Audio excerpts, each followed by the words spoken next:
How's it going out there, ladies and gentlemen, out there in the land of the internet and internet land? Welcome back to another episode of the No Skill Podcast. Hi, how's everybody doing today? Hopefully you're doing well. Welcome back to another episode of the No Skill Podcast. It's been a hot minute. Life has kind of crashed into all of us on this panel today, and so we had to take a week. Okay, I'm sorry. Okay, we're sorry. Give us a break. We're still human. Shit. But as usual, I am your lovely host. I am DJ.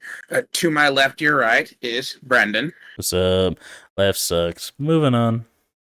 And then to my right, your left is Mikey. Say it ain't so. Turn the lights off. Carry me, the MCA. But yes, welcome back to another episode of the No Skill Podcast, ladies and gentlemen. We are back at the campfire once again with another bundle of tales to tell you. And on today's topic, we are in the middle of summer.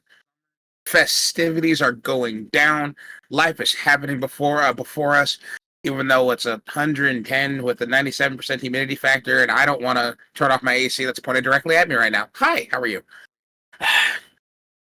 But so we're going to talk about some of these summer stories, things that we have done, things that we're looking forward to doing, from whether we were in summer vacation in high school all the way to adulthood. Some of the hijinks that we got up to. And we're going to start right now. You, Mr. Green, down here. I know you were suffering today. Let the people know how hot it is where you currently are. At 8:30 in the evening, it is 98 degrees, and I'm having a day. It's cooling off though. We got a breeze. The sun's going down. It's just a very warm breeze. Yeah, I've had my AC pointed at me since I woke up this morning, and I refused to turn it off. I already told my roommate in advance I will pay the difference in the utility bill, but it is way too fucking hot to not have this thing pointed directly at me. Like, I'm touching it right now with my real hand. It's right here in conjunction. But so then, what's the weather looking like for you out there in the sticks? Is it egregiously hot, or is it just kind of mid? Where I'm at currently, it is 10 o'clock, so like 73. Not bad. Not bad. Earlier today, it was like 98, 99. A little bit of humidity. It's supposed to rain tonight, so that's going to go up for tomorrow. Oh, it rained twice today. I love the rain. Actually, I do like rain. I like the sound of it. I just don't like when it could potentially knock my power out. Yeah, that's fair enough, yeah. Yeah. But no, so it's summertime, and I want to talk about some of the hijinks that we might or might not have gotten up to during summer months. We might have touched up on some of these stories before because we do tend to hop and skip around. But one of the things that I know have happened to every single one of us this summer is we've each gone to at least one concert. So I kind of want to talk about our experiences at these live shows. Who wants to start? I want to hear Mikey's side. Oh, okay.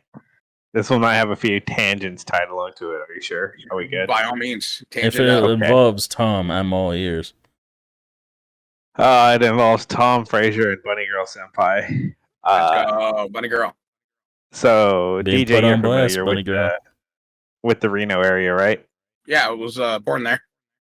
So, we drove down there. It's a bit of a trip, but we loaded up a Honda Civic full of dudes, zipped it through the mountains, and we went to the Dark Horizons tour with Ashes to New, Fit for a King, Motionless in White, and In This Moment. Oh my lordy. At a beautiful resort, good food, plenty of good drinks, and a lot of entertainment, and then you cap it off with the absolute banger of a lineup. Ooh, oh yeah, that lineup's sick.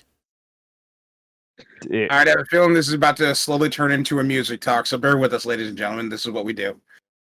A little bit. So we'll skip a lot of the nonsense because I do want to do a whole spiel about that whenever Frazier gets on, because that was a trip and a half, man. Video games, VR, shenanigans, and a whole lot of debauchery. But we'll jump right to the important part, the concert. I gotta say, Ashes to New and Fit for a King absolutely brought it. I thought they were going to be fairly casual openers. They held nothing back. Ashes to New is playing stuff off of their new album that hasn't even been teased or released yet. It drops in October. Oh my lord, those boys blew the roof off of that place. I mean, shit, the last album, the recent one, that went like #1 on the charts. The new one's going to as well. Their singles are going to the top of the charts, so yeah, this new album's gonna skyrocket. When they played Blackout, the whole venue was so loud. It felt like a scene from a movie because the crowd's screaming. I'm gesturing with my hands, forgetting my headset's dead. The crowd screaming was so loud, you felt the shockwaves pushing you forward over the music, pushing you back. It was insane. They tore it up. Fit for a King did not disappoint. Absolutely shredded, played some of the heaviest stuff on their lineup.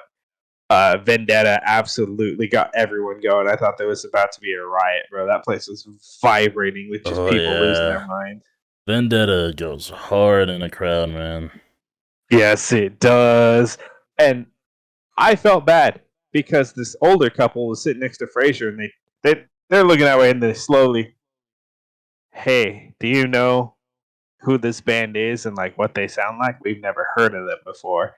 And Fraser leans in. He's like, "Oh, you need to be fucking ready." You need to be ready. That's definitely a Fraser response. He was right though. They came out the gate swinging, man. That was easily one of the loudest venues I've ever been in. We were at the theater at the Grand Sierra Resort in Reno. That sound system is second to none, in my opinion. It was so loud and so crisp and so clear. It was fantastic, and it was a sold out show from floor to ceiling. Every spot was taken, even in the what I call the Lincoln seats built up into the side of the walls. Like the balconies were all completely filled as well. What a name for a seat. I like it.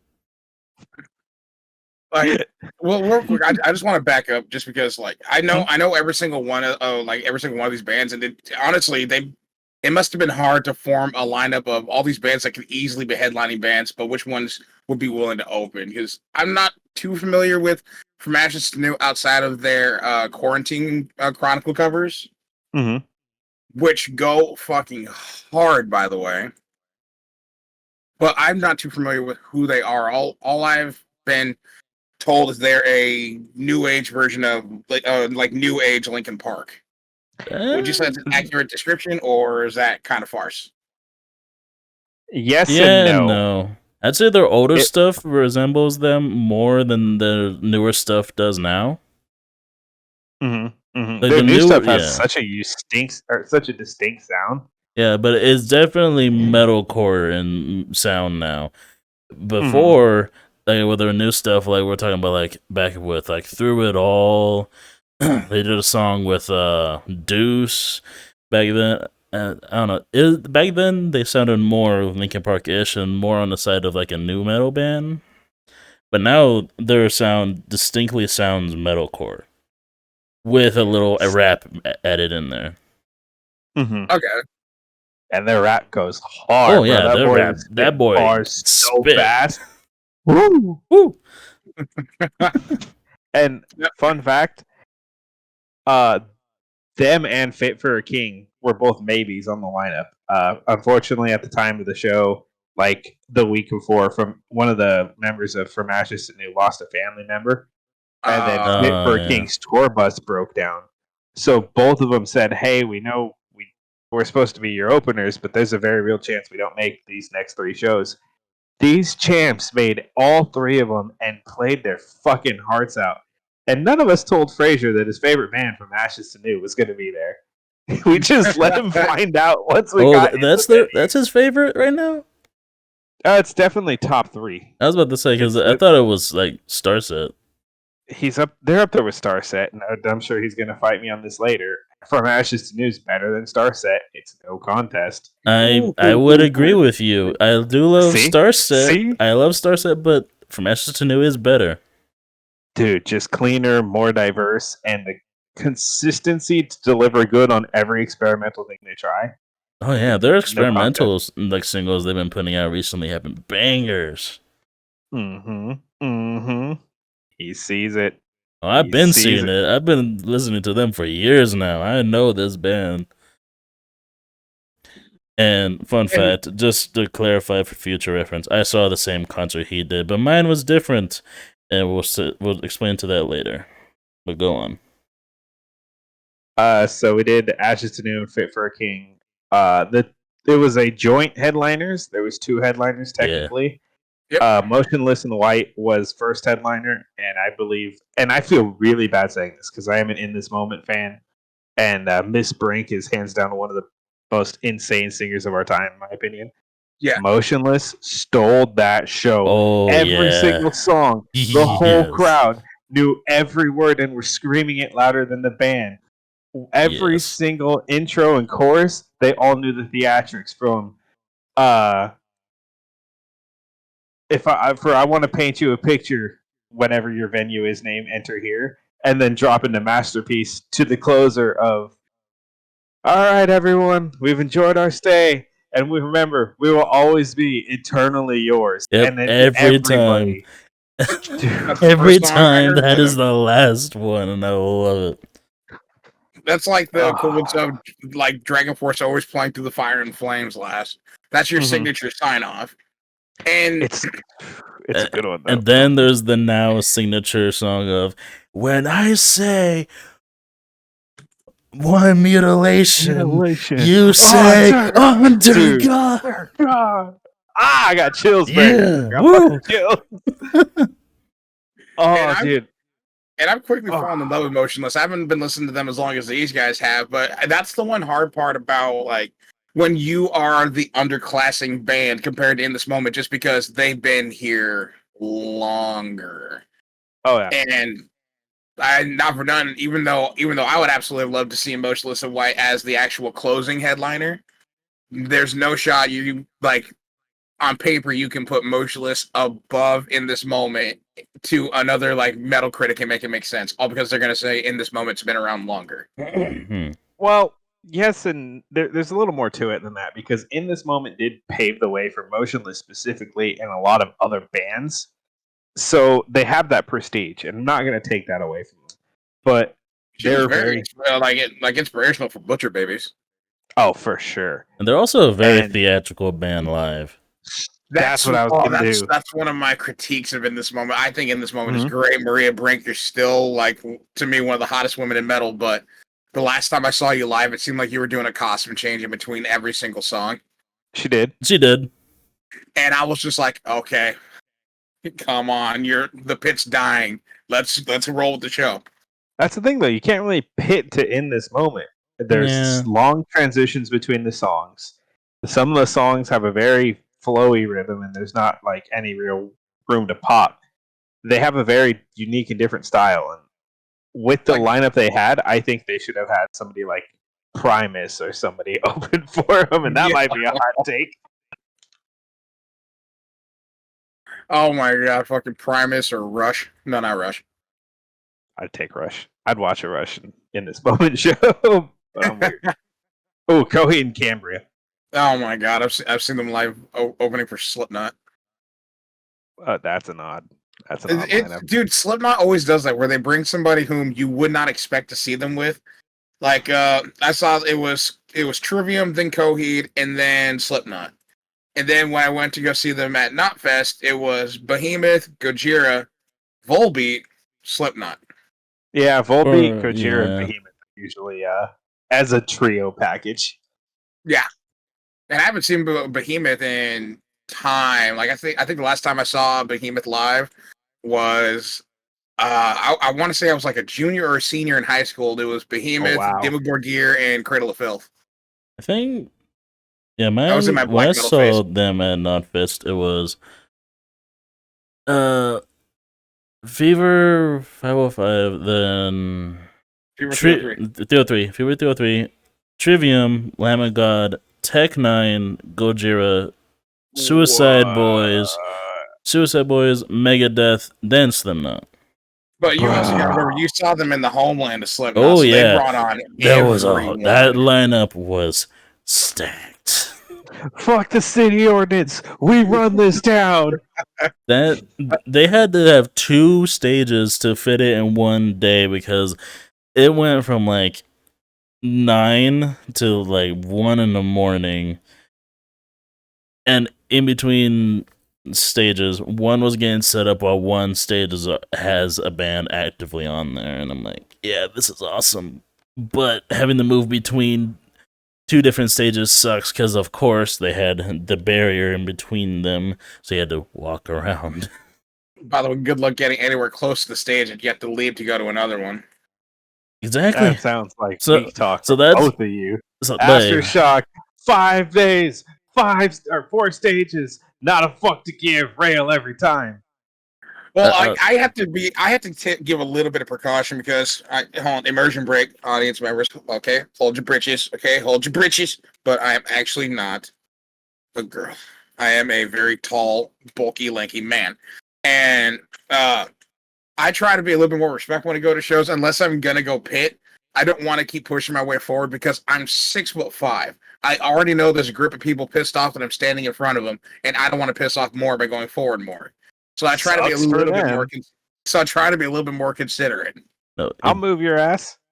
pushing forward is not an issue for me. What the only issue I had at Knotfest was the fucking barrier in between and having to move around, so I had to push forward again. Mm-hmm. And then I had to do it again for the next show. I mean, I did it anyways, but whatever. Inconvenience. That's all it was. Yeah. Fuck it. This is just turning into music talk at this point. No. There's other stuff on that trip. Yeah, continue on. Trust me, I want to hear more. But I just want to touch back to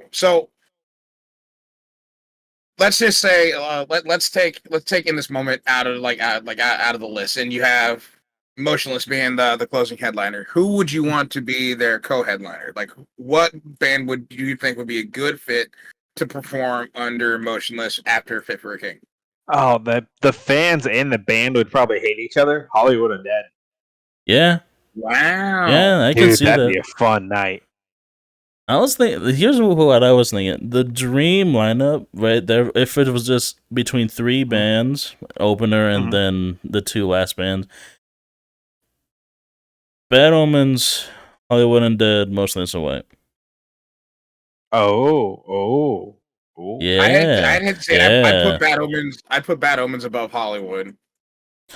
Same. Like, yeah, I'd be okay with I would Hollywood too. and Bad Omens. I would too, but I'm just saying, just 3 in general. I'm not saying in any order.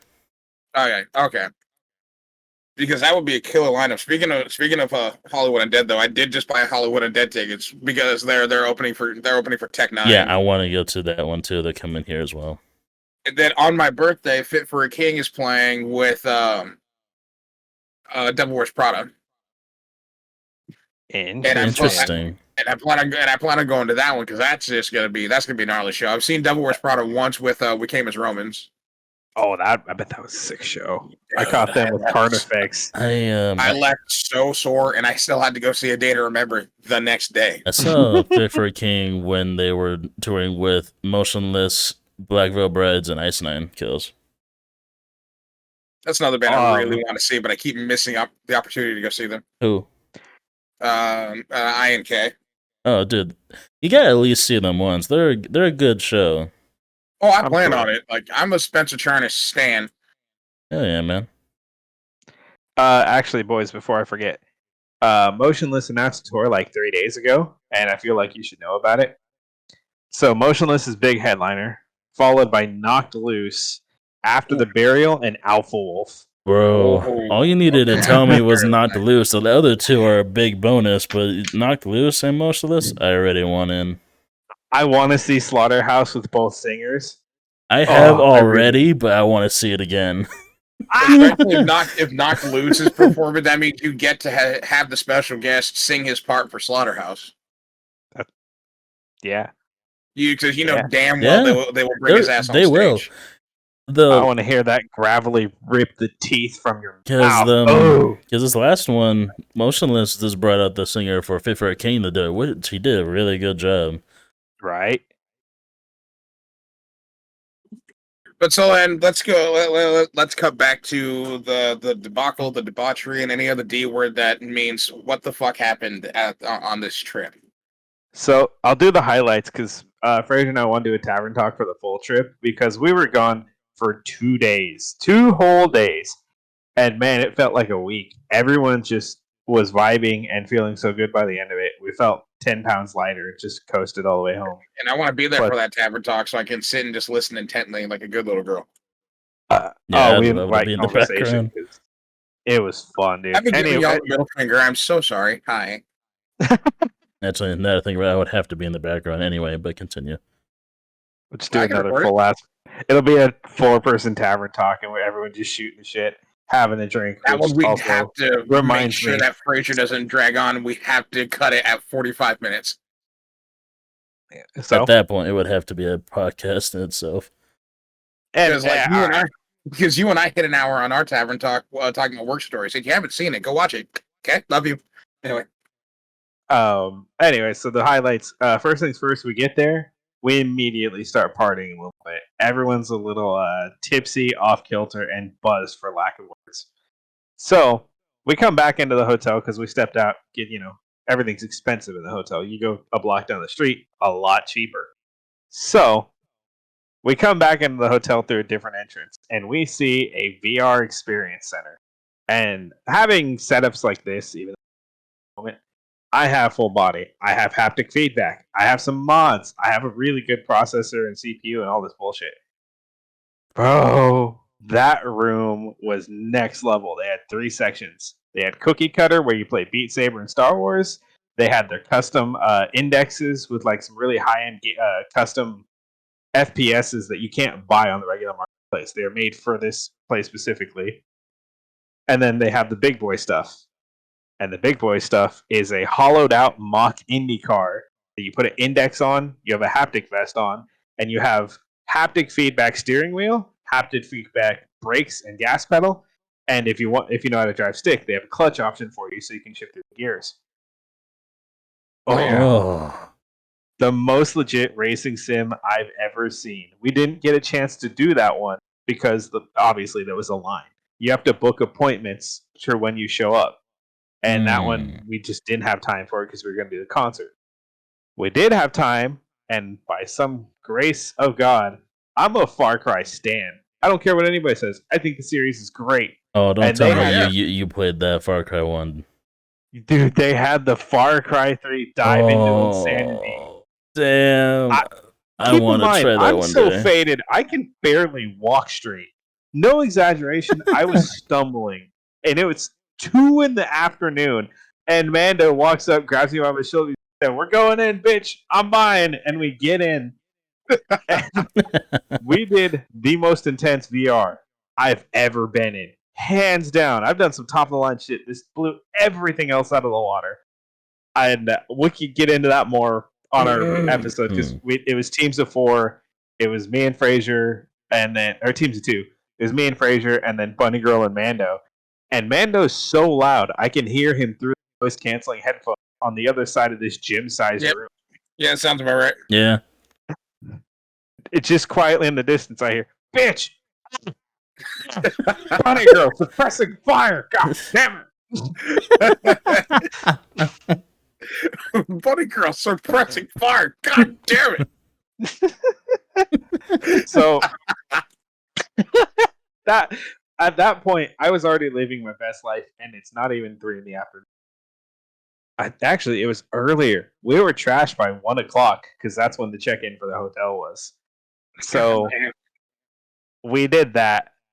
If you guys ever see a Pac-Man air hockey table, grab 3 friends and go play it. It's 4-player, 2v2, and when one person scores, and if you hit at the right moment, you hit a bonus.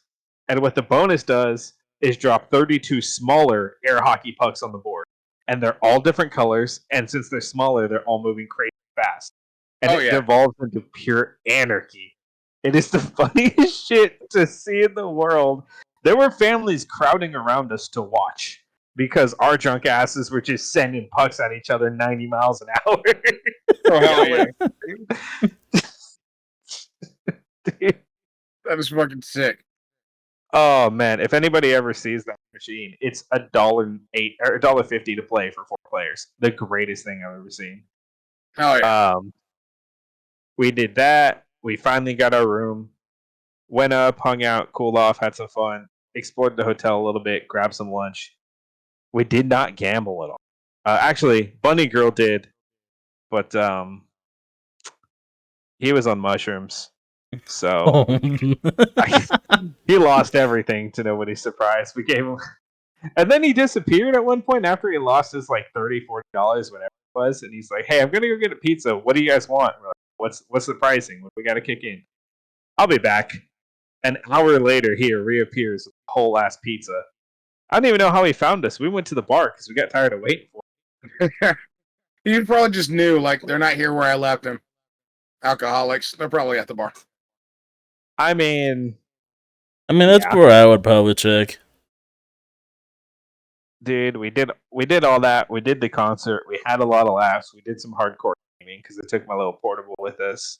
Oh yeah. The laughing, the jokes, the hanging out, the vibing. The fact that Bunny Girl tried to get into the pool like 15 times, but every time he went, it was closed or it was getting clean or something was happening, and he just came up to flip flops in his fucking swimsuit, mad as shit. See, that's what I love about hotels is like they have their own little gimmicks of like fun stuff to do. Like when you first said that you were going to go play Far Cry 3, I was thinking like this man's faded off his fucking mouth and he's about to do that visual experience before you kill Voss in Far Cry 3. No. I had a full-size rifle.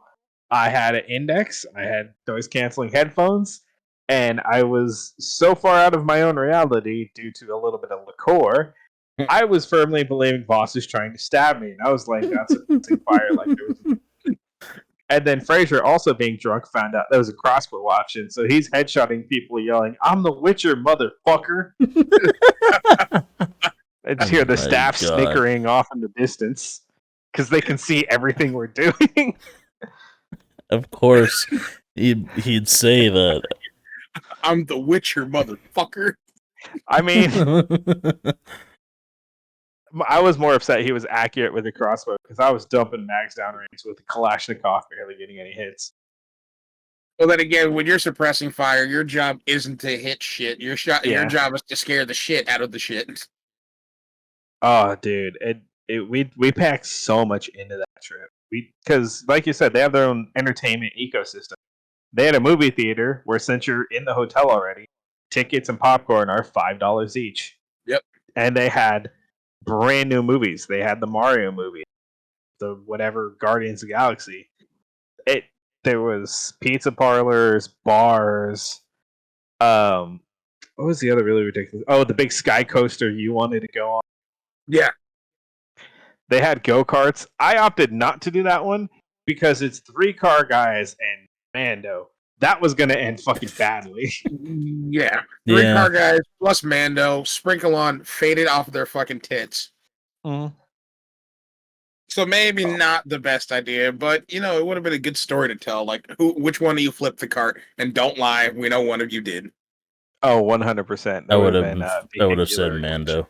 See, the go-karts weren't there because, I moved out of there right before they turned into to GSR. I was living there when it was just the Hilton. Mm-hmm. And they had the movie theater, but they weren't showing any new movies. It was just a bunch of old movies. And one of my uncles, who's not really my uncle, he's just a really close friend of the family. Yeah. He would always take me there because they were constantly playing John Wayne movies. Yep. And he's just like, you're going to learn about possibly the greatest and toughest human being on the planet, nephew. John Wayne. I'm 5, bro. You just said words. I want to go play with my Tonka truck. John Wayne's pretty good, though. Dude, he's a legend. Dude, he's a legend. I want to model myself after him when I grow up. Now that I know. But I was 5. I didn't know that at the time. And then I'm happy they kept the Ultimate Rush there because it's one of those, it's on my bucket list to do. I'm not going to like doing it, Essentially, the ultimate rush, it's a swing. You latch yourself up in a body harness up here, and then it does this. And it keeps doing this until you gradually lose momentum, and then you come to a standstill at the bottom. And it's basically a glorified way to just scream your lungs out for about 2 minutes. Yeah, he skipped the part where it's 100 feet tall. I didn't want to scare them preemptively. Damn. DJ, it's terrifying. It's 150 feet tall, by the way. It's not any better. It's worse. Actually, wait, I want to fact check this. It's got to be insane because we were able to see it from outside of Reno. Oh, yeah, it's one of their biggest attractions. Which is hilarious because Fraser's driving. No. Yeah, Fraser's driving.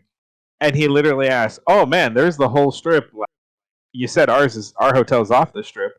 How am I going to see it?" And you just see the sky swing poking out in the distance over the hills. I'm like, "Oh, that's the one. Take that exit." Oh, man. That was absolutely nutty, man. It's 180 feet. 180 180 feet? Yeah. Swings you 180 feet in the air, and it lasts approximately 2 minutes to possibly 2.5 minutes. I'm good. I like thrills, but that feels like it'd be a lot. I'm one to make bad decisions one time, just so that way I can say that I did it. One time for the one time?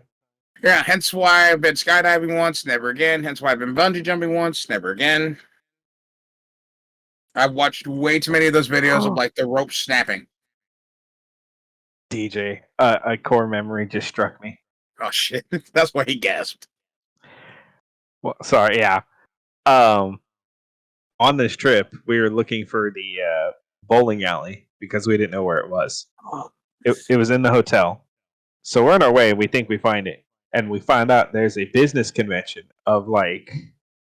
I can't really tell you what kind of business it was. It was some kind of marketing thing, and there was a lot of people there attending it. They're all wearing uniforms. They're all wearing lanyards. They look very proper.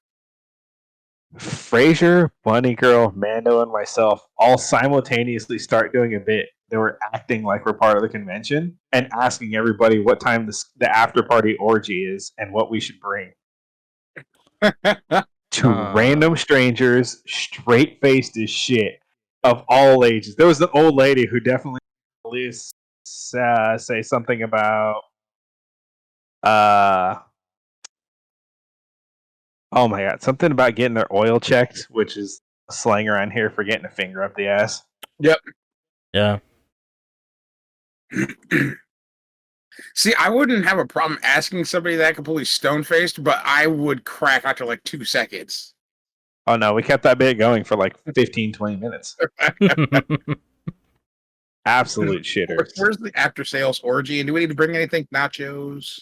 Yeah, no. Does anybody need food? Snacks? I see a lot of older people in here. I'll bring Ben Gay. I know my joints get rough. Trust me, I'm looking out for you. For you. This is for you, not for me. God, I missed that place. One of the things I definitely want to do when I move back to the East Coast is like, I want all of us, if we can get a group trip going, to go back down to Reno, back to the Strip for the rib and chili cook-off. I ain't been down there for that. I've been for hot August nights. Yeah, the rib and chili cook-off. You don't want to not eat a day prior to it because of how much food you're going to ingest. And also bring Rolaids, plus Tums, plus some Imodium, maybe a couple prayer beads, a rosary, because you're gonna be. You might want to get your own separate rooms because one bathroom between 4 or 5 people not gonna cut it. I got all that in my nightstand. He's like, I call that my nightly routine. Right before he puts on the CPAP machine. But that's enough about Reno. We've been here. We can move on to somebody else. Right? Just gosh. No, it's good, and trust me, and it's perfectly fine. Now, Brandon, do you want to talk about your most recent concert experience, or I can move on to mine? What do you want to do? I'll go on. That's fine. Send it. So I went to the same tour that he did, the Dark Horizons tour. I saw Motionless in this moment, Masters to New, and Fit for a King, but mine was a little different. For one, it was in an amphitheater, so It was Open air? open air, sunk into the ground, big, open, like, hilly area. And there was 3 other bands that on top of the already established 4. Mm-hmm. So on top of the 4, we also had the Elusive, Telltale Signs. Those 2 I don't know. One of them I heard singing fucking Dear Agony by Breaking Benjamin, so I don't know if they just do a lot of covers. And the third one, which was a surprise and a last minute addition, I think, was 10 Years. And they're a pretty good show. Not gonna lie, they did a good job. I enjoyed it, and I knew apparently a lot more 10-year songs than I thought I did. So that's a plus. Because they're legends in the game. Oh yeah, they're legends. I don't know. I never really listened to them all that much, but I did apparently know quite a few songs, and it was enjoyable. They did a good job. The venue itself, my God, was it packed, and it was people everywhere. You're trying to go down into the stage area, past all the people on the ground with blankets and all their kids, food, whatever the hell. It was a pain because you're just trying to walk down this steep hill while also trying not to stomp on people's heads. But the venue was awesome. Great food, a lot of merch. Hell, there was even a separate merch stand for previous bands that were there that had like extra merch that the venue still had. You can just go and buy something there. I saw stuff from like Black Veil Brides. I saw like fucking some other like local bands. Fucking I might have seen We Came as Romans. I don't know. It was rainy that day, so already great start to the already fantastic experience. Mm-hmm. By the time From Ashes to New got onto the stage, everyone was already soaked, but it stopped raining at that point, thankfully, because they were threatening to stop the show if it kept going. Mm-hmm. From Ashes to New, fantastic. Always, I love their music. Listening to them for years, and they put on a hell of a show.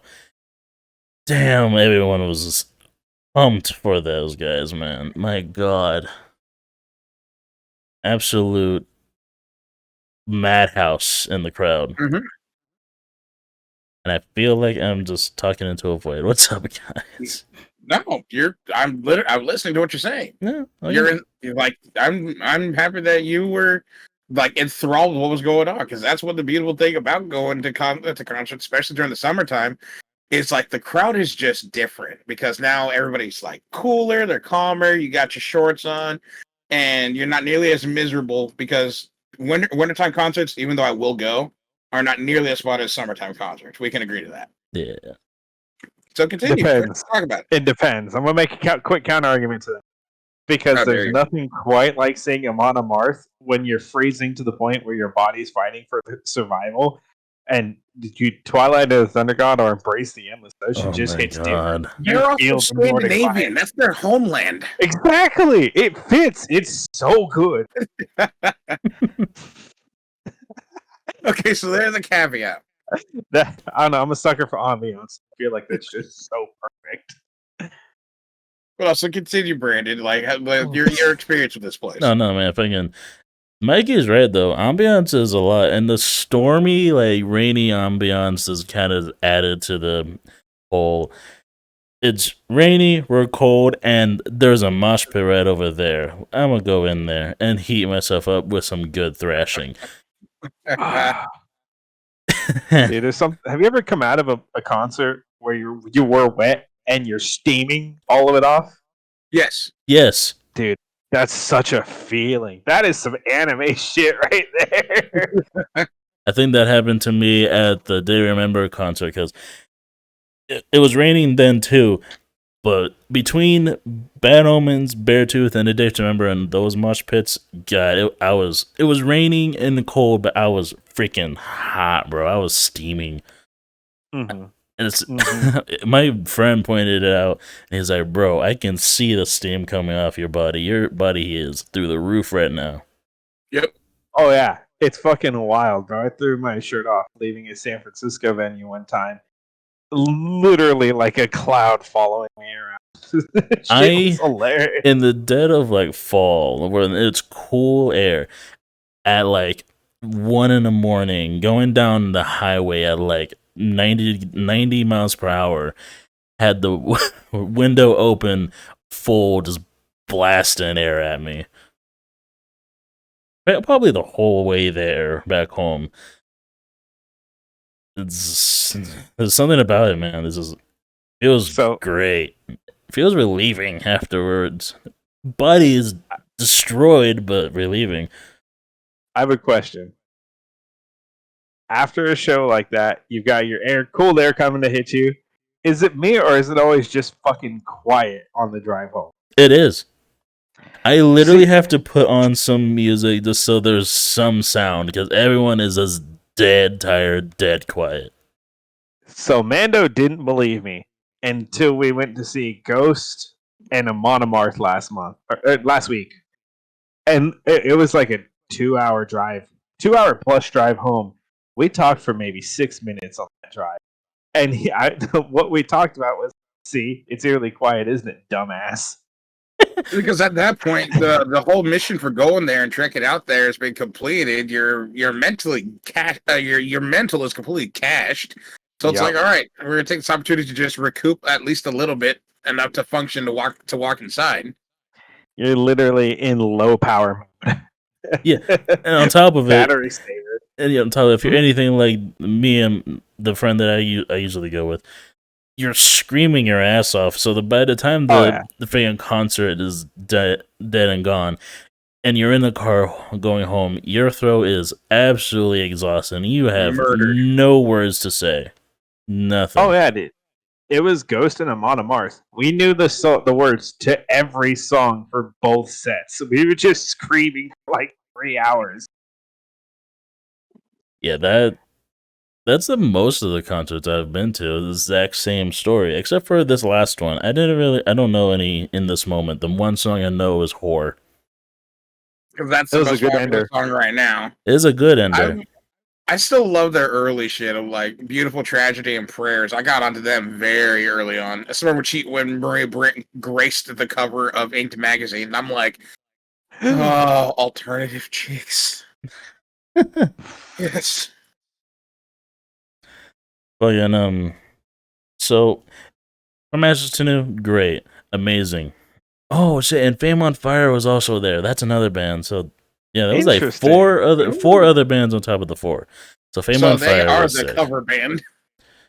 Well, next to Our Last Night. Well, Fame on Fire is actually putting out their own original stuff now. It's actually pretty good.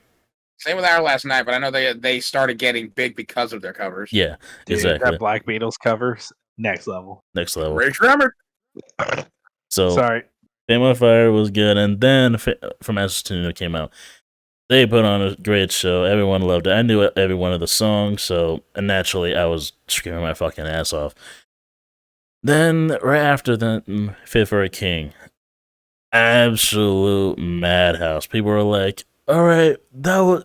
In between sets, literally, I hear people, all right, that was cool. Can we have something a little more harder? Fit for a King. Exactly what we got. And it was total madhouse. Every song, huge pits. And then Vendetta gets played. Fucking. I had my mom with me and my partner. So, and keep in mind, this isn't the first time my partner's ever been to a concert.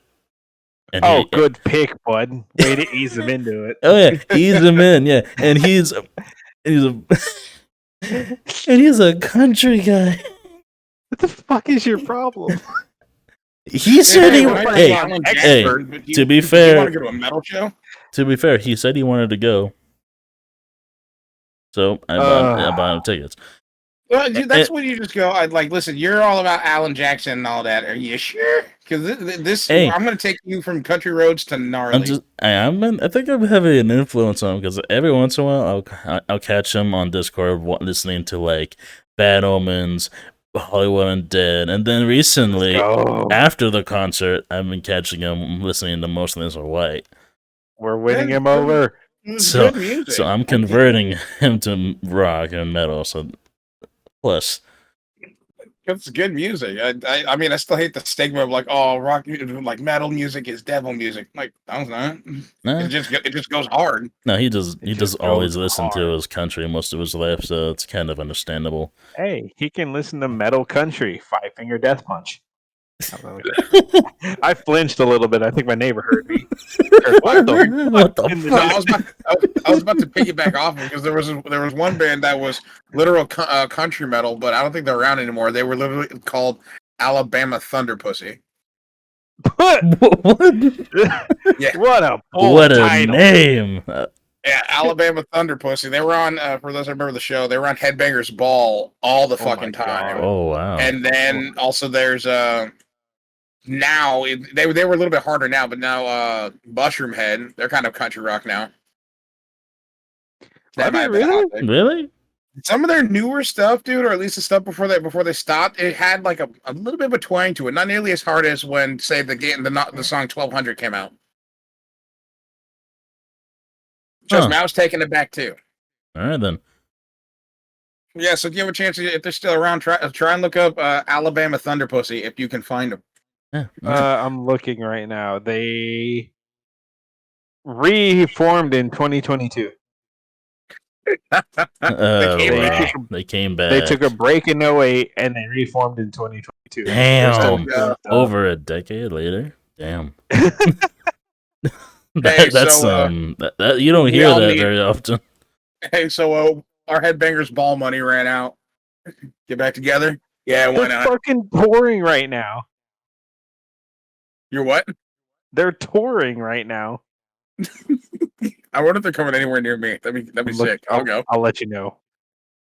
So, Vendetta comes on, and I have my partner, who is first time he's ever experienced any of this, and my mother, who is a short woman that most of the time in mosh pits, I'm the one keeping people away from her because I'm like the wall.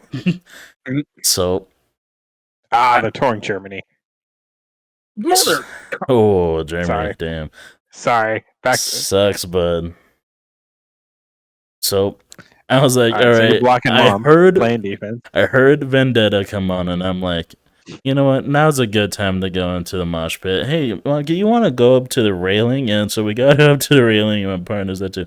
And then they is like, all right, split down the middle, form a wall. And that shit was fun.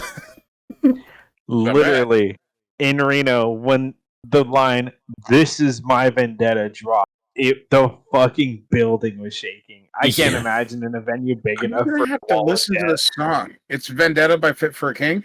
Yes. Listen to it, dude. It's sick. Mando was genuinely death growling the whole song. He was so loud, I heard him over the band and the people next to us going, "What the fuck is this?" It's fucking gnarly though. It's gnarly, dude. So Wall of Death. Real quick. What's up? Real quick. Before you continue the Wall of Death, we're 50 minutes in. We need to take a short commercial break. All right. Yeah, we need to take a short commercial break. So, ladies and germs, it is an ad read time. Take it away, our partner, Dubby. Man, none of these energy drinks are really cutting it for me anymore. My guy! My dude! I got the very thing that you need. It's called... Nice toast. I know exactly what you need. You need to invest in Dubby. What?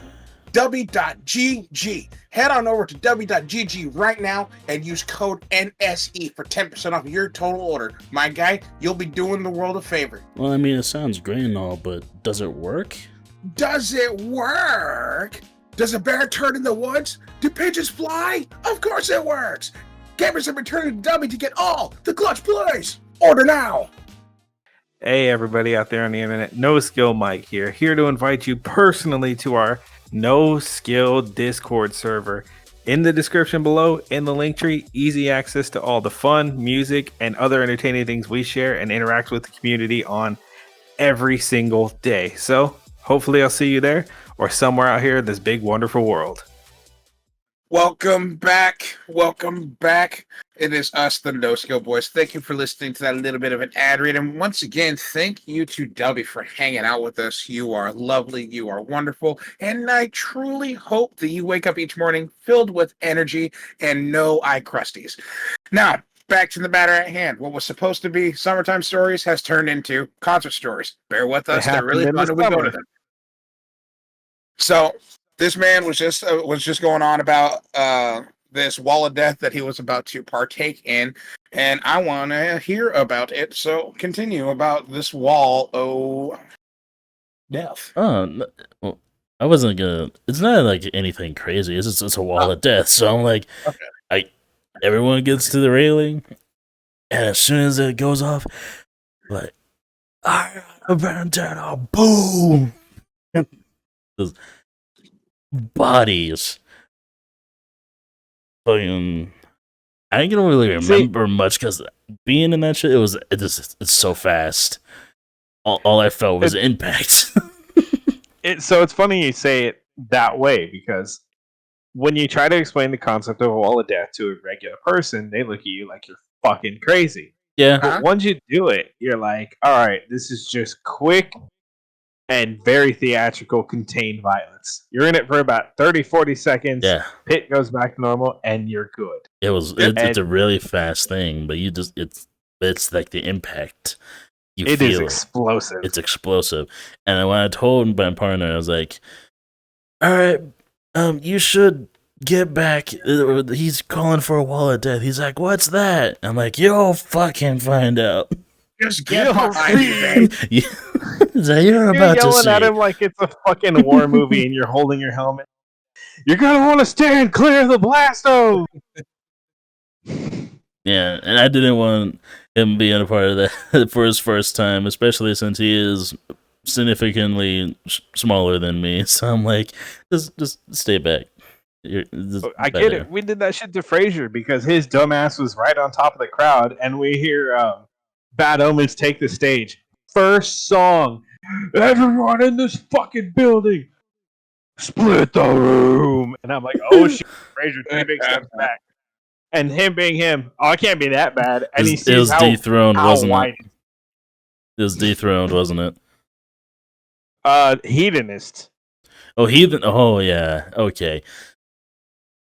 Understandable. Yeah. They opened with that one on my first time seeing them too. So yeah.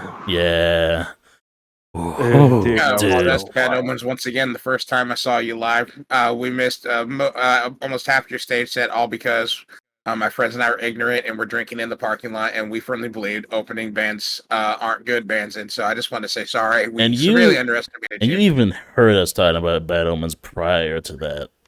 Not that much though, because they were a band that I never fucking heard of, and at that point I was like, I'm only there to see A Day to Remember and The Plot and You, since it was their first time back on tour since their bus crash and their drummer lost his leg. Mm-hmm. Yeah. So I had my priorities, and then I didn't know. Little did I know I was walking into this venue with a priority I didn't know I had, and now I'm happy that I have it next time they go on tour. I've been trying so hard to find days where they're out near me, man. It's so hard. Oh yeah. They've been touring the EU for a while now. Yeah.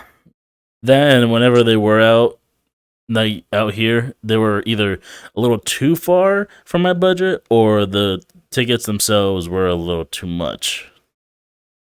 So it's like, I'll catch them next time.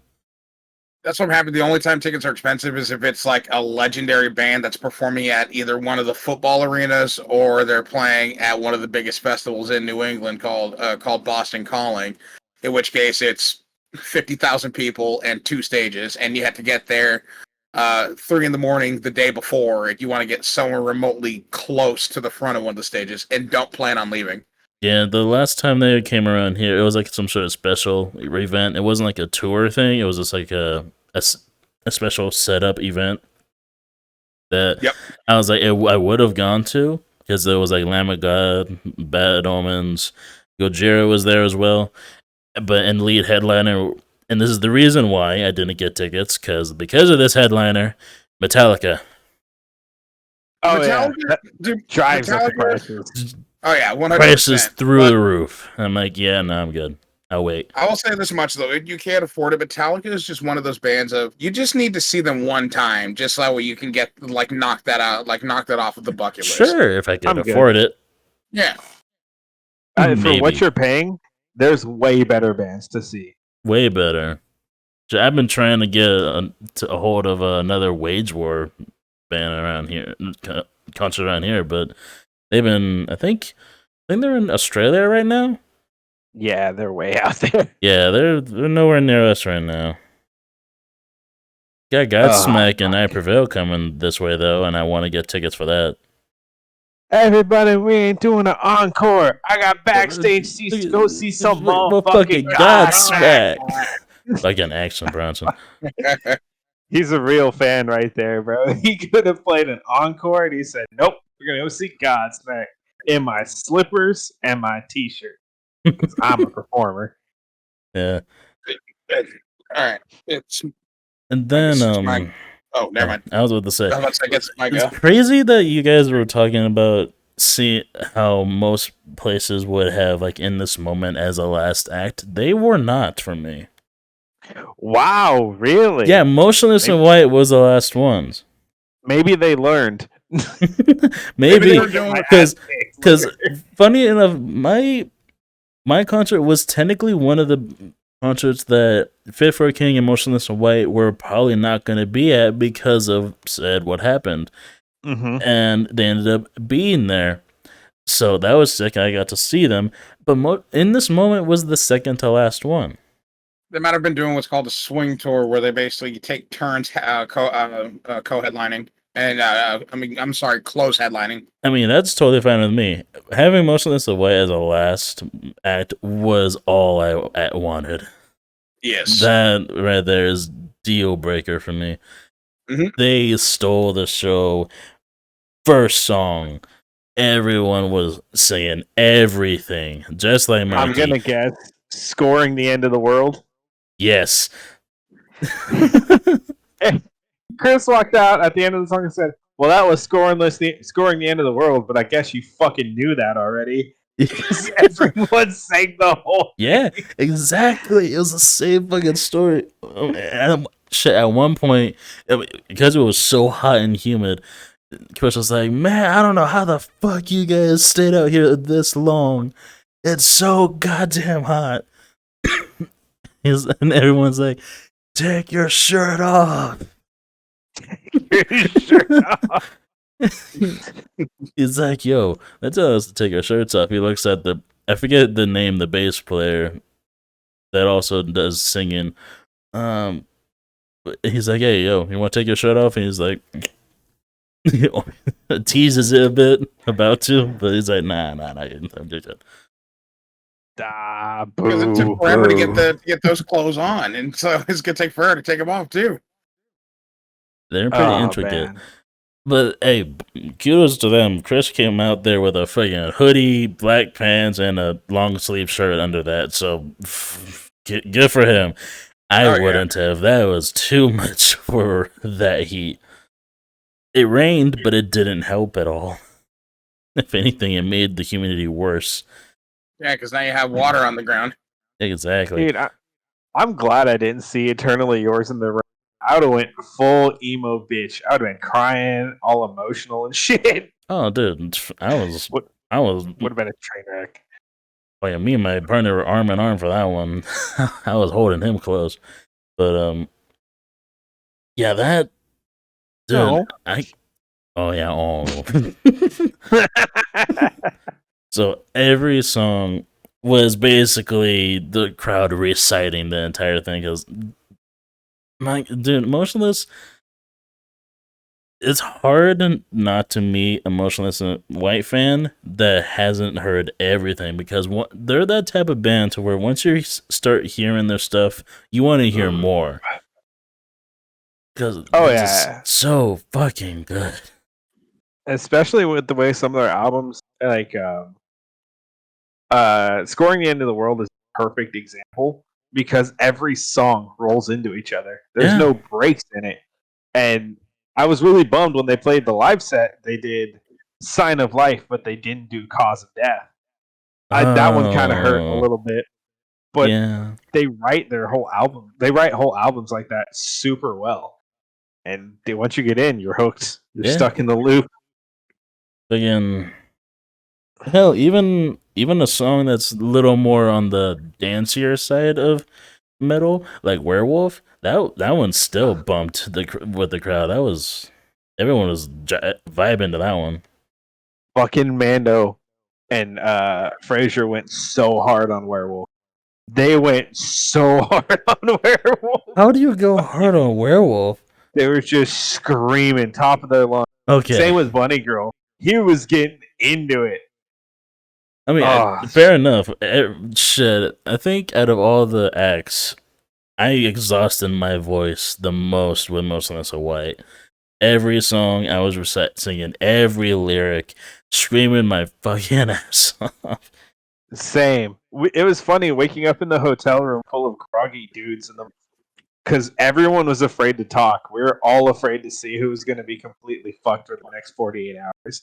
We were fine by some miracle. Somebody was, because for the whole set, whole show, just screaming the whole Yeah. time. And I don't think I went as hard as every other song except for like fucking Slaughterhouse. That one, ooh, that one That got the was so crowd funny. going. I'm gonna need you guys to sing 2 words for me without even finishing the crowd work bit. The whole venue, oh dear God! Exactly, that "Oh happened with my me too. God!" Everyone already knew. They knew. He's like, oh, you just say 2 words, and all of a sudden you just hear "under God." He's like, you know what? You already know. Let's just get this song going.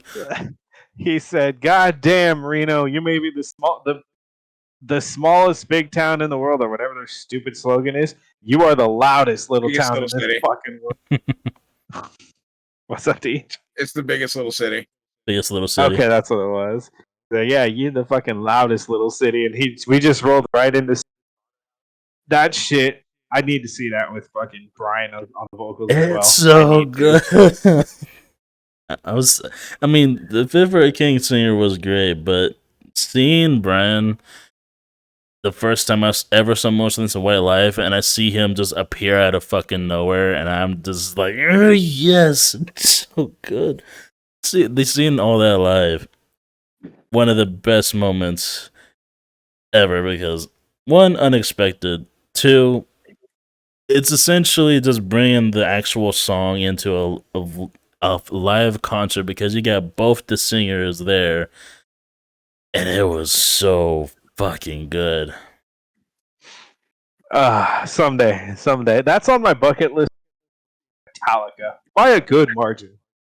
It's kind of like when I went to see it was a Godzilla tour, and the one concert that I went to had both Papa Roach, Highway Undead, and Ice Nine Kills in the same lineup. I was like, if they don't do Heart of a Champion, I'm gonna be sad. But they did, and it was amazing seeing all that live because that, of course, Papa Roach was the last one, and they just everyone went in all at once. And I'm never gonna be able to experience that again because getting all three of those bands together again probably won't happen for a long time, if ever. No. So that was awesome to see.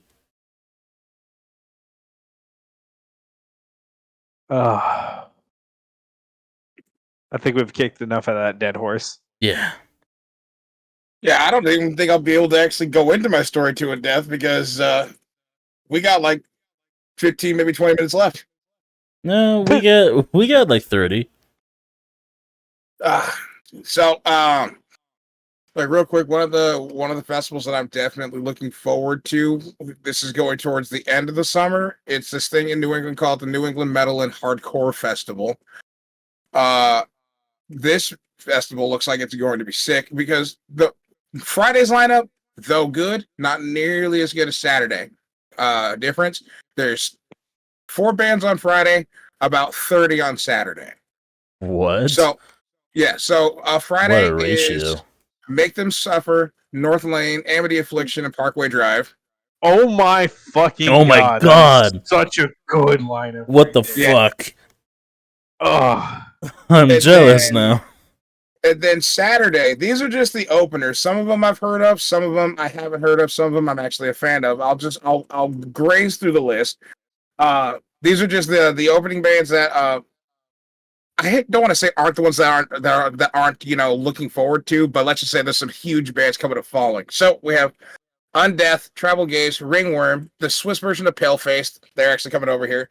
Momentum, Judiciary, Jesus Peace, Hazing Over, Gates to Hell, Peace. Fuming Mouth, Frozen Soul, Enterprise Earth, Darkest Hour, Crown Magnetar, and 200 Stab Wounds. Then the actual bands that are going to be mainlining are Van FM, 100 Demons, Terror, Chelsea Grin. Sorry, continue. You good? Dude, Terror and Chelsea Grin are two of my favorite bands. Hold on to your titties. Despised Icon, Fit for an Autopsy, Okay, Dying Fetus, okay, Black okay. Dahlia Murder. Okay. All right. And then All these the bands you're listing, headliner, I've seen. and then the opening headliners are Shadows Fall and Hatebreed, and the closer is Okay. Lamb of God. What the fuck, bruh? Ugh. Hate Rain and Lamb of God sets my fucking blood on fire. Yeah. Yeah. And I was convincing one of my buddies who was a huge Paleface fan. He was just like, we could honestly miss Friday. And I'm like, miss Friday with Amity Affliction and Parkway Drive and Northland and Make Them Suffer? If we're going for both days. Pack a fucking bag. I'll buy a room. Get in the car. Dude, That is not something you want to miss, right? already, those 4 on, not even counting Saturday, those 4 I would already go to. Yeah. Oh, for sure. That Those- is a traveling show right there. Exactly. Those are some bucket list bands I want to see so bad. And the one funny part is for both days plus room and board, still cheaper than a Metallica ticket. Anyway, moving forward. For sure. For sure. No doubt about that. So I went to technically I went to 2 concerts because I didn't talk about the first one, but it was way back in April, so I'm not going to count it. But the most recent concert that I went to was a Slaughter to Prevail concert last month. Still jealous. Alex, Uh, please come out to Nebraska. This concert Actually was, show up to California. This concert was a little weird to set up because they didn't have any openers, and the place that they were having it, that they were performing, was essentially a glorified bar that had with a huge floor and a stage. And there isn't Oh, we've like got that. one of those. It's And it called the wasn't like that, Catalyst. Yeah, but and this one didn't have had the fence, but there's no a little bit of distance before the actual stage itself. Like people were going up and grabbing Alex Terrible's fucking ankles, and there was nothing he could do about it. Ours doesn't have a fence. And so before this, the way these tickets were worked, which I found was a little weird. They kind of third partied it. So I bought the tickets, and then they said, "Okay, your tickets are reserved. You can't view the tickets yet until 3 days prior." That is very Why not? odd. But that's the only way I was able to get them. Then next thing I know, 3 days before the show, I get to see my tickets. I can scan them. I can print them if I want to. We get to my buddy and I. We get to the venue, and there's already a long ass line. I'd like to point out, since this happened to both of y'all's concerts, it's pouring outside, Mm-hmm. and we all have to wait outside. Now, and hopefully, I'll send the pictures and videos because hopefully we can incorporate them into the recording because I thought it was fucking hilarious. I noticed a bunch of people were carrying these white pieces of paper around, and I thought, oh no, if we had to print the tickets and my actual mobile ticket isn't scannable, we're fucked, and we drove an hour and a half for nothing. No, we had to go get this piece of paper from this dude because we had to sign a disclaimer promising, and if we can, I'll editor, please edit the photo in right here. we had to sign a disclaimer promising that we will not mosh inside the venue. Oh my god! Boo! Boo! Yeah, there's a long worded letter somewhere here on the screen saying we are not allowed to mosh, and if we are caught moshing, they reserve the right to kick us out of the venue and not refund us for our tickets. Boo! Fuck that. My first mindset when I'm reading this, I look at the dude who's handing out the paper and pens to sign. We had to sign them, and I go. I look up as soon as I'm done reading, and I'm just like, you realize this is a fucking Slaughter to Prevail concert, right? And you're gonna tell Slaughter to Prevail fans that they can't mosh? Are you sure about that? And he goes, this is a legally binding document. I said, no, this is college ruled paper. Wow. Really So went we the go extra back. mile. Oh, hold on. No, they went another mile afterwards. So after we're waiting in line to get to go inside the venue, you know that pretty little disclaimer that I just told you I had to sign? Yeah. Mm-hmm. The reason why it took so long, we had to stand in front of a camera holding up the disclaimer and take a picture with it. Yeah, these guys really getting their Wow. money out of their degree. That fine arts degree didn't hold up too well, did it, bud? Nope. Yeah, Yeah, after so a show, after a venue that did that, I would never get tickets to that venue again. well, normally the venue's fine, but they heard the reputation that Slaughter to Prevail has, and they thought a pretty little piece of paper is going to stop Slaughter fans They from have a song moshing. called Bone Breaker. Yep. No, they have a song called Demolisher. Demolisher. Baba Yaga. Baba Yaga goes so hard. It That one goes is hard. actually Have you heard that's the one to new be one? worried about. Have you heard the new one? Hmm? The new song? Mm-mm. It's called Viking. Definitely haven't heard that one. It I'm gonna have to. if if they play it live, already expect a battle with shields. And fucking Alex Terrible being Alex Terrible, he managed to. Well, before I get to that, it was kind of I'll say a rough start because there is no opener. The opener backed out at the last second, so it was just them. And then to boot, the show was supposed to start at 9. They didn't start. It didn't start until 10. Lines to get beer were impossible because you're in a glorified bar, nut to butt, and in a room whose capacity is only supposed to be 500. You managed to cram 600 in there, and so Sounds like the venue I saw Wage War at. So they finally get the show off. The show was phenomenal, by the way. Alex Terrible's an amazing front man. He's so enthusiastic all the way through. This man is pouring sweat, and I think I maybe saw him take a swig of water once. Maybe. He managed to get like 4 different walls of death, and again, this is where I'll put up if we can, I'll put up a video right here of one of the walls of death that I managed to catch. I was in the back because I had to hold merchandise. Bro, but Alex is so enthusiastic. He beat his forehead with his mic enough to make himself bleed at a show. Yeah. This dude goes hard. It gives me the shades of, I think his name is Kyo, the lead singer of Darren Gray, where he would just like mutilate his body on stage because he was so hyped. Don't ever do that, just saying. But like, that's what some of these frontmen will do when they're in that moment.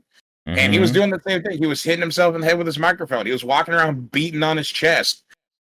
And I forgot what song it is, but at one point he tells the crowd to quiet down to where there's no sound. And then he, without a microphone, just screams at the top of his lungs. You could not tell he was not using a microphone. That's how loud and projected this man is. I bet it was Demolisher. He's done that before.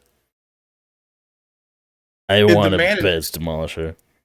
The man is absolutely insane, and I respect it. At one point, he quiets the crowd down because he wanted to talk. He wanted to be a little bit real about the whole.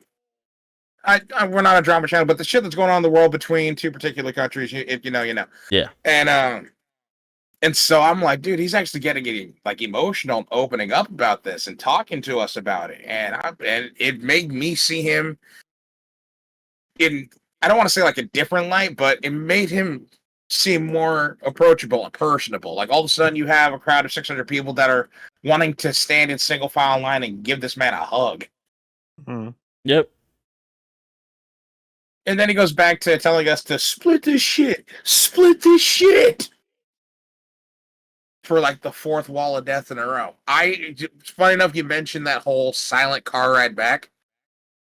For us, it was a silent walk to the car before we even started the car to start the car ride back. We could not Oh yeah. we could not formulate a thought to say to each other. Most I got was like, because as you guys know, and like IRL, I have a green mohawk. The most people would hit me with it's like, "Hey, dude, I like your hair." Thanks, man. You're good. You're good. You're a good blow. Oh God, start the car. Good shit. Good Oh, shit. shit. God, I forgot my pants. It's that crazy feeling when you're adrenaline crashing. You just feel the fatigue, and it feels like weights are being added to your. It is a unique experience. Yeah. It's incredible. There's nothing like it. That's why it's one of those. I guess you could say it's cathartic because it's damaging to you, but it feels good at the same time. Because I still remember you and I had a talk when we were talking about mosh pits once, and Mikey hit the nail on the head of like, dude, sometimes moshing when you're hearing the right music is just therapeutic. Well, not to go too deep into it, but at the end of the day, there are a lot of people in this world who have a hard time opening up, whether it's about personal stuff, professional, romantic, money. It doesn't really matter. There's always something that's going to be the chip on your shoulder. Yep. And when you find music that vibes to it, and a whole room of people that are just blowing steam, whether they're frustrated, whether they're having fun, whether they may have been a little timid and now they're just cutting loose, there is something just so. And until you do it, you don't really get it. You're not gonna 100% understand it. You're gonna be like, oh yeah, they're just crazy people having fun. When you're in there being one of the crazy people, it is a fucking world of difference. I think everyone should at least try it. I don't think it's for everyone, but I think everyone should at least try it. Because you'll get people of all shapes and sizes wanting to jump into mosh pits. I've seen like the daintiest of women be at the front of walls of death, and then they'll take the collision head on. They'll come out of it smiling. Oh, DJ, remember I told you about that one girl who was wrapping her and her wrists with the mouth guard and her hair tied up in a fucking Viking braid? She was 5'1", 90 pounds. She wasn't ready for a mosh. She was ready to go 8 rounds with Rousey. She sent it. That was Kubla Khan and Chelsea Grin back to back, and she came out of it just smile, bro, pure smile. She came out of it. Yeah, I fucking did that. What's goody? Dude, sometimes you need it, man, and if it's for you, just live the life, enjoy it, let that adrenaline just wash everything. Like I can admit, I don't pit too much anymore now, unless it's a band where I'm like, okay, I need to mosh to this. I don't really care to mosh. I guess I not mosh too much anymore. I like to hit the merch booth and then make sure I don't lose my merchandise. And I don't want to have to pawn my shit out to somebody else just so I can go push people. But every now and again, I'm like, okay, it might be time to come out of mosh retirement. But I still remember my first mosh pit. I thought mosh pits were the scariest fucking thing. Yeah, it was Ozfest 2006, and a pit started during Killswitch Engage's stage set. And next thing I know, 2 guys are shoving each other, and one of them falls on top of me, and I immediately go into a panic attack. That's when I find out metalheads are really nice and sweet and cuddly. And he picked me up and said, "Stay vertical, son." Best advice I ever received. Do you remember your first mosh pit? Yeah, Born of Osiris. They opened with Machine. I was just getting into metal. It was the first, it was like the first live show I'd ever been to. And because I'd been to shows with my parents, but they're always seated venues. They're always very tame. I started getting into metal in high school. A friend says, "Hey, we graduated. We got jobs. We got money. I will give you the ride if you buy your own ticket. Go. And I saw Born of Osiris, After the Burial, Upon a Burning Body, and Bad Omens. And I was hooked ever since. That we did. I watched all of the bands up until the headliners Born of Osiris. I think Era and Veil of Maya were there too. Yeah, we watched Really, everybody. I've been getting really into. Dude, they're so good. So we gotta talk about that later. But yeah, the venue we're at's very tight. It's very small spacing. And Born of Osiris opened with Machine, and the whole room erupted. And at that point, I had seen it, and my friend said, "We're doing this," and I'm like, "All right, cool, we're stepping in." And here we are. That was 10, 11 years ago. We're still going strong. It's just crazy that I want to know, and I got the same question for you about. Well, actually, let's go with you first. So, do you remember your first mosh pit? Yes. I know you It haven't was been last going to week. concerts long, but what was your first mosh pit? It was actually a Wage War. Okay. Oh, It was what a good starter. I think I moshed for the entire set because there was like 3 other bands there. I only knew one other one that was actually there. I forget the band's name though. But my first mosh pit was to Stitch. Meet me in the dark with a hole for a For a heart. heart. It was Stitch leading right into Low, Oh God. and then right into Manic. Oh, they just wanted to knock out all their bangers immediately. The fucking greatest hits tour. And then right to River. Okay. And then they slowed it down a bit with Circle the Drain. All right. Fuck, I think that right after that I went to Manic. I don't remember the entire one, but they just went basically fucking greatest hits on us. They just put out all their best ones. I'm gonna assume they ended on Alive. Yes. Bro, that was so good. I'll admit though, Manic is the one song I love to play at the bar because nobody expects the metal. They just hear like the little synthesizing beat and some dude singing, just to hear Manic. And then every metalhead that knows in the bar will just start headbanging. Everybody else is just like, "What are they doing? It's I so think good. they're having a seizure." God, now that I think about it, that's a song I would love to make a video of. What, Manic? Yeah. I asked you this. I said we should do Manic. Well, dude, there's a lot of songs I want to do. You mentioned one to me, and I have like 15 others in mind. I know, but I've mentioned Manic a couple of times. I think with Manic, I wanted to wait until I got full body and I was at least better at this shit, because that one I want to do justice.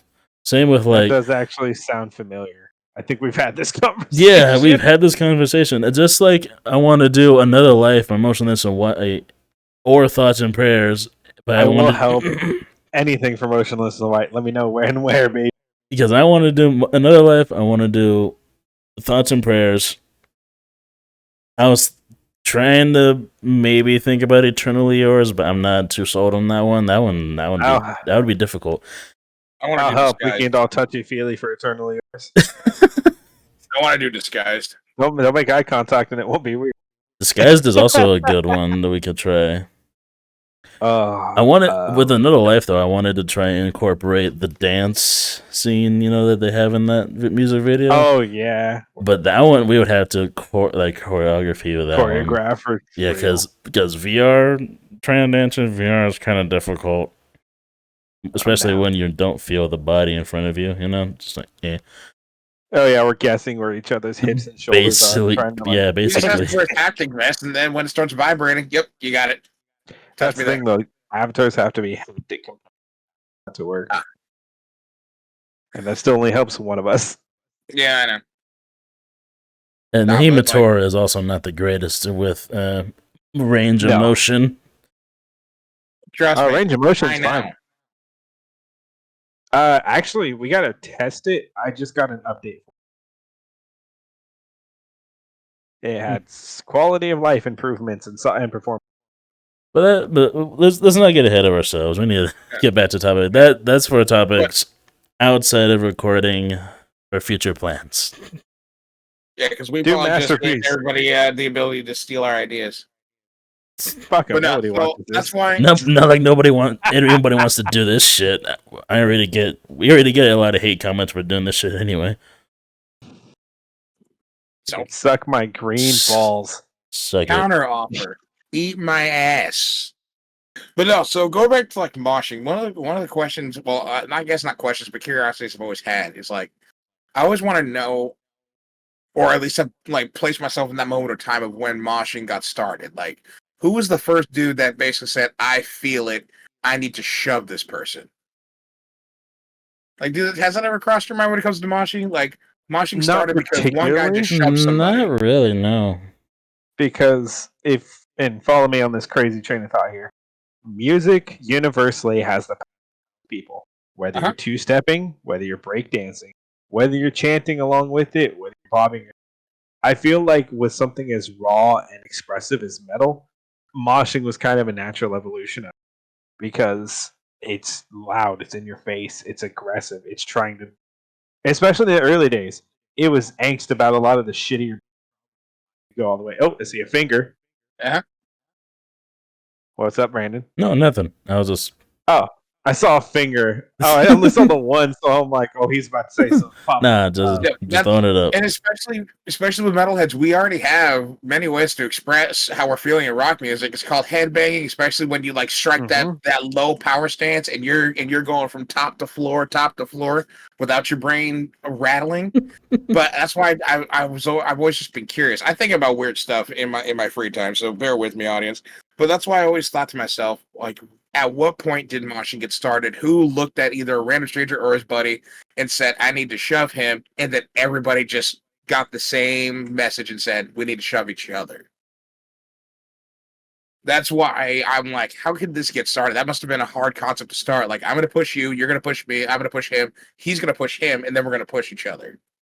Although I will just point out, whenever a band like says, like, for example, this last Muslims Away show that I saw, in Thoughts and Prayers, for the breakdown, Chris said, "All right, when this breakdown happens, when I say 3, 2, 1, everyone starts headbanging," and seeing the whole like sea of people just start headbanging, it's a sight to see. And that's why, like, and trust me, I love the fact that rock music, we have many ways to really satiate the need to move to the music, whether it be your headbanging, whether it be your dancing and jumping around, depending on who you're listening to. And then even moshing has so many different styles, because then there's just your standard moshing, circle pit, wall of death, slam dancing, which I still think is dumb, but that's just me. Two-stepping, tornado spinning, windmilling. Just any way that can get you to move to the music and I vibe to it. Oh, especially jumping. Jumping is one of the big ones for certain songs. Like when that first Manic drops, the entire crowd, when I saw them at the concert venue I go to, was just jumping up and down as high as they can. Oh, and then there's also crowd surfing. I can deal without crowd surfing because next thing I know, some foot just collides to the back of my head. I'm supposed to just understand. How? You tall as fuck. No, that's who's lifting anybody that high? No, here's what happens. So this happened when I went to go see Falling in Reverse a few months back. The pit happened, it fizzled out. And this was during fucking Pretty Reckless' stage set. How you mosh to them, I don't know. I'm not hitting on Pretty Reckless, or am I? But so there's a good gap between where I'm standing, the gap, and then the rest of the crowd. I'm not moving forward in case this pit wants to happen again. And then somebody just starts climbing on top of me and just says, "Go forward." And I'm carrying somebody on my shoulders like this and just pass them off. And then a heel just catches me on the back of the head as they say bye. And I'm like, I hate it here. I hate you. I hate everything you stand for. That happened like 13 times. So as soon as you see tall person, just because you see tall person at concert doesn't mean they want to lift you up on top of people. Okay, mind your manners. Sorry, Why I is had your to let big that ass out. so soft? I'm not soft. It's the fact that I want to watch the show, not play piggyback simulator. Whatever. Whatever. I'm That's your 5'6" and stocky, so everyone's like springboard, and I'm like, whatever, dude. Just get a good running start. I want you falling on an idiot. Springboard. That's a real. This shit happens, bro. Every fucking time. What? Somebody just like gets a running start and then like uses your shoulder as a step and then just lunges. Yeah, pretty much. Or they'll literally, like a legit gymnast, use my shoulders and just bounce up with their hands and clear like 5, 6 people into the crowd. It's cool as shit. But yeah, it's part of the show. You just deal with it. You put up, and every once in a while, this is going out to the audience. When the big girl jumps, don't be a dick. Catch her. Man up or shut up. If you can't handle it, don't fucking go to the show. By the way, that reminds me, since you are of the shorter type as you mentioned earlier, do you crowd surf? I don't, because I am heavy, bro. I may not look it. I'm 230 and some change, and I really don't want that just falling on somebody. As I have no. hilarious as that would be, though. Yeah, I just don't crowd surf. I don't want to put anybody through that. And I have no problem getting people up. I have no problem lifting people. I have no problem throwing people. You need a springboard. Just give me a heads up so I can brace so we don't fall over the ground. I have definitely. Sorry. I've definitely been in situations where last minute I've had to like run and just full throw my arms out and catch somebody, full arm width to hold them because the crowd dropped them. And that's the scary part. Yeah, that is scary. That happened to Choppa actually at the last festival we went to together. I see him crowd surfing, and then the crowd shifts, and he just disappears. Real quick, miss you, Choppa. Come back to us. It's actually crazy because, like, little side note, the recent concert I was at, there was a lot of crowd surfing going on, and specifically there was like 3 crowd surfers that I noticed the most. One was just in a full Spider-Man costume.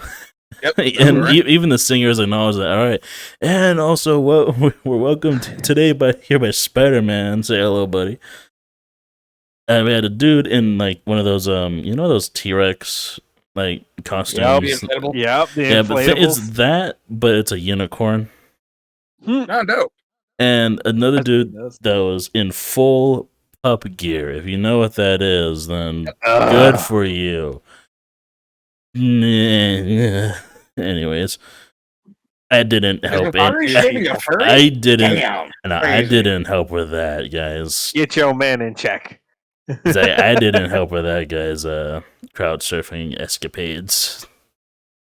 I hid. Such a hater. Nah, bro.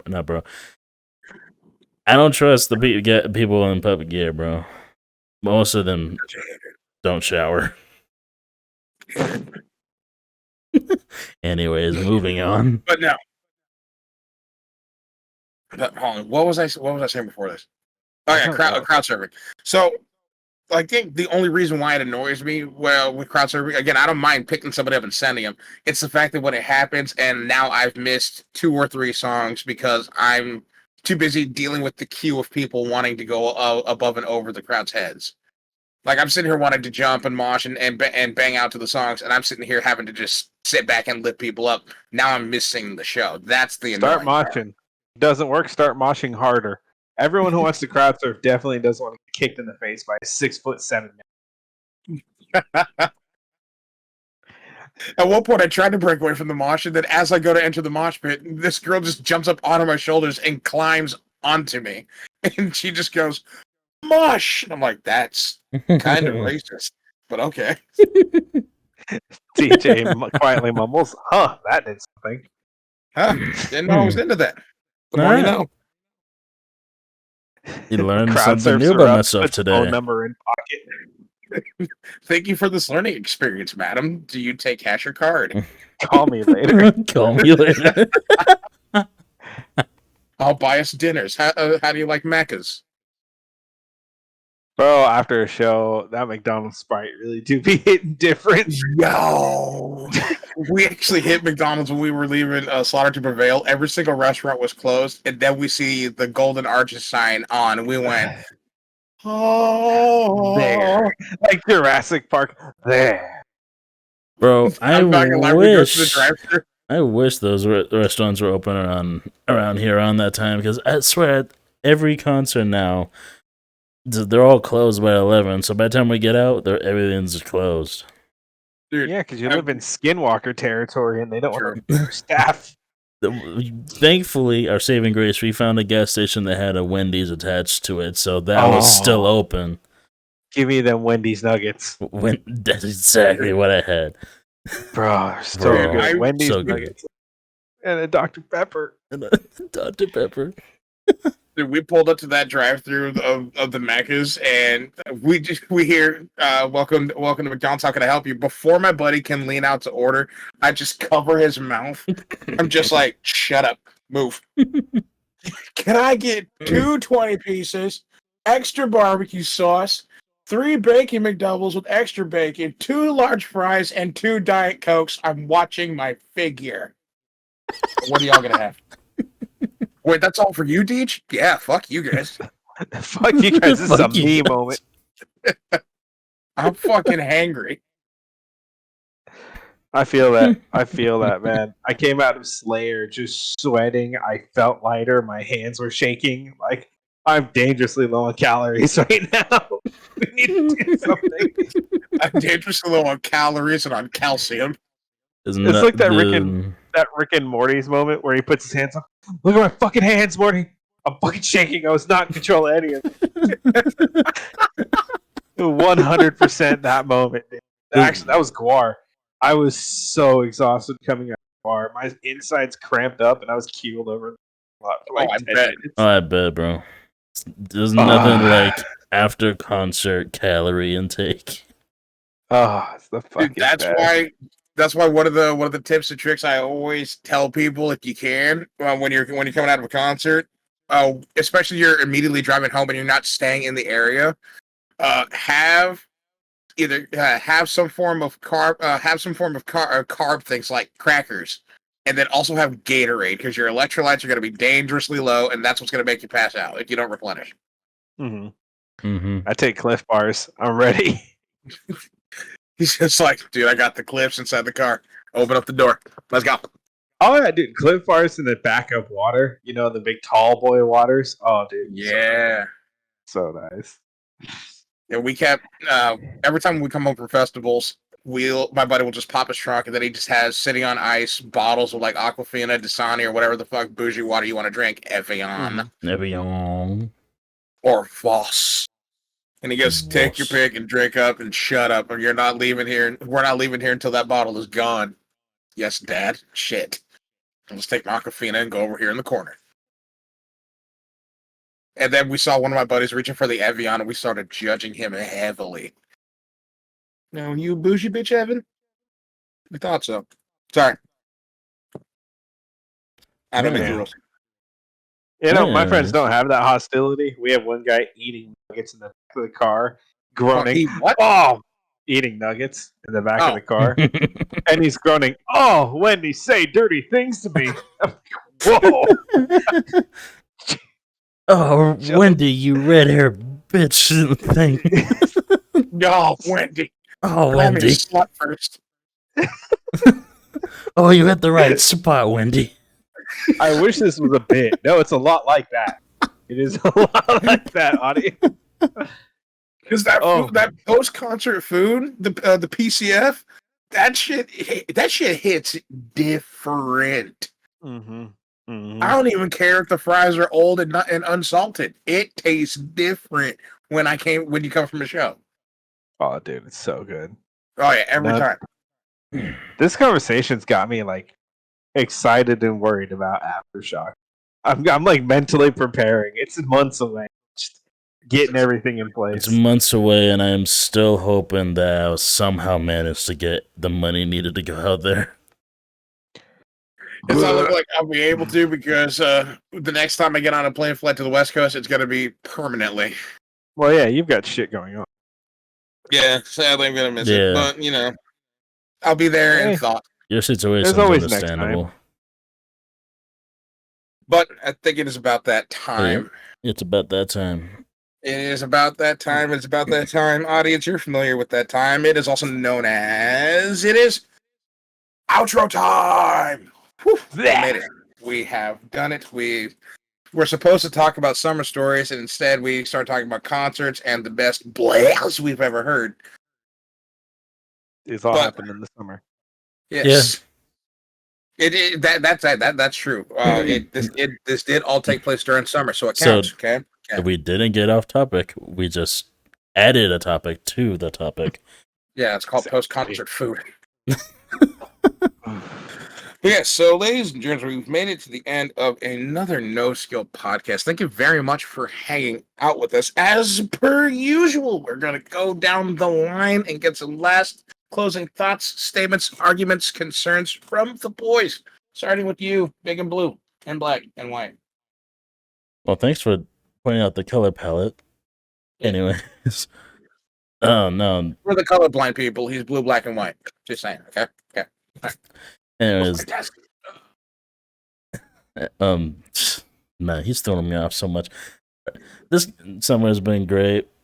I was sadly I wasn't able to get to more. Hopefully soon I'll be able to get into more concerts that I've been wanting to get tickets for a while now. But yeah, shit. Aftershock, big maybe. We'll see. And now down to you, Mean and Green. We're gonna have to do another part to this because I had like 5 events and we each only got one because we fucking ramble. But yeah, dude, it's been a wild summer. We're still going through it.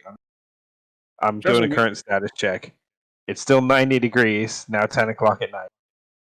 Keep in mind, audience, we have been a very busy group of people. Yes. Schedules have been kind of fucked. I had to do an impromptu move, so that's why we had to miss a week. So thank you for bearing with us. By the way, been busy. I work like this. Oh, I've got one. Real quick, I just want to do this real fast before you go. Thank you for your patience, but also thank you once again to Table and Dino and Donut for hanging out with us that week. That video banged, and we're so thankful that you guys had fun, and we can't wait to have you back on. Now continue what you're saying, Mikey. I'll put that right there. What was it saying? Oh yeah, I've currently got I've currently got a hand and foot bandaged up right now. So we're doing what we can. It's been a very busy week or two. Oh yeah, but yeah, we're gonna have to come back because I did the Midnight Mass car show. I'd love to tell you, it's personally. Oh yes, a highlight of my year. It's so much fun. I did the Ghost and the Monomarch trip, and then Mando's been throwing some absolute ragers. Some funny shit's happened, so I'd love to share all that with the future. Mando, Tom, the guy that we keep mentioning, the guys that you probably saw in the first ever inaugural Baldur's Gate Dungeons and Dimwits stream. If you haven't watched that, go watch it and tune into the next one, please. Thank you, love you. At one point, had this man kidnapped and trapped in his house for 3 days, surrounded by nothing but booze and biatches. Yeah, emphasis on that second one. Biatches. It's not bitches, it's biatches. Yeah, so that's why we definitely need to do a part 2, because I love the fact that we can just sit down and talk about festivities that we've got going on, or like, because I'm really interested in hearing about this midnight rally thing that you got going on. Dude, you would fit in. It's all fucking bikers, hot rod, rockabilly, and pinups. It's a blast. Pinups? That means tattoo ideas. I might have to peep in for that. And then closing thoughts and statements for me. Thank you all very much for hanging out with us and bearing with us the fact that we were absent for this past week. If you watched the Dungeons and Dimwits stream. Thank you for hanging out there, and thank you for all the love and support on that stream. If you haven't watched it, I highly recommend go watching it. The game is fantastic, and we're kind of funny, and we make bad decisions in it. So if you want to hear us be us, go give it a watch. But on that note, ladies and gentlemen, this will conclude this episode of the No Skill Podcast. Just a heads up that down below, there's some buttons in the comment section, and I highly suggest that you do whatever you want to with them. But I will just say, we're on the road to 1,000 subs. Maybe subscribe. Come on, hang out with us a little bit. All right, and on that note, ladies and gentlemen, that'll be it for us, No Skill Entertainment. We'll see you in the next one. Goodbye.